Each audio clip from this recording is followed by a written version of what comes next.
And the goal of 6 months to live was you form a band that night. You have 6 months to get ready for the show, which was always like in May, right around Memorial Weekend. It was kind of the one night stand of music. You play one show and you're done. He'd introduced me to a group of guys, and it was a project called 6 Months to Live.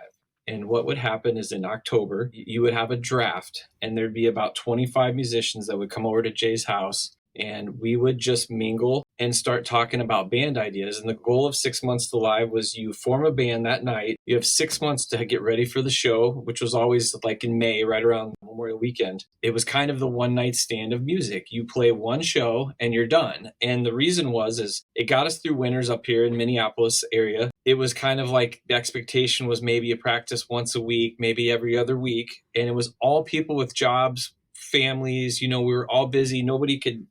We were all past our prime of riding around in vans together and be in bands, but we still all enjoyed it. And so for 6 months, you'd practice, you'd come up with your band, you'd come up with a theme, you'd write all original music. And then the one cool thing we'd do is every year we'd pick a song that every band had to do. And then we'd play this show.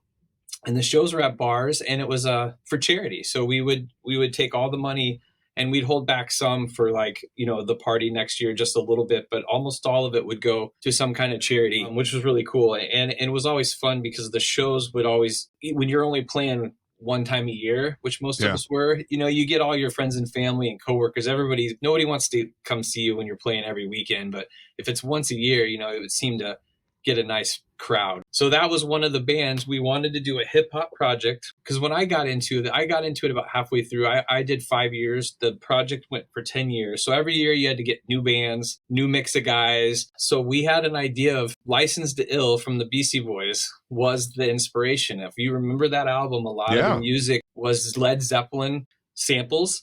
Okay. So my buddies and I said, what if we did the music, played that classic rock, Zeppelin-y, guy on guitar, bass player, drummer. And then we had these two MCs and we tried a hip hop project, and that's F.I.L.T.H is what came out of it. And it was honestly one of, to this day, probably my favorite band I've been in.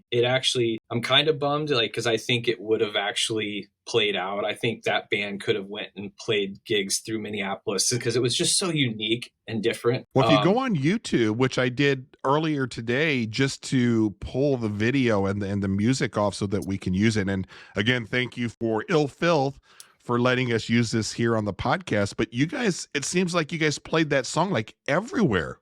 There were so many videos out there. So that band was a little unique in that, like I said, normally you would play your one show, and it was great. That show was awesome. It really blew people's doors off, because it was just so different. I mean, every year, each show you'd have 4 or 5 bands, and there was a comic element to it. It was always kind of fun because you're having fun. My first year, I did a hair metal band. So we did the wigs, the makeup, wrote all these dirty songs. My buddy sat down one night and was like, he goes, Motley Crue stole most of the good words, but just writing everything that had to do with girls and sex and drugs and rock and roll and rhyming them. And he's like, there's so many things you could write about. F.I.L.T.H was, we just enjoyed it so much that we played a couple more shows out. We did actually but it fell apart. The classic, just personalities and everything. We just couldn't make it work, as a full-time thing.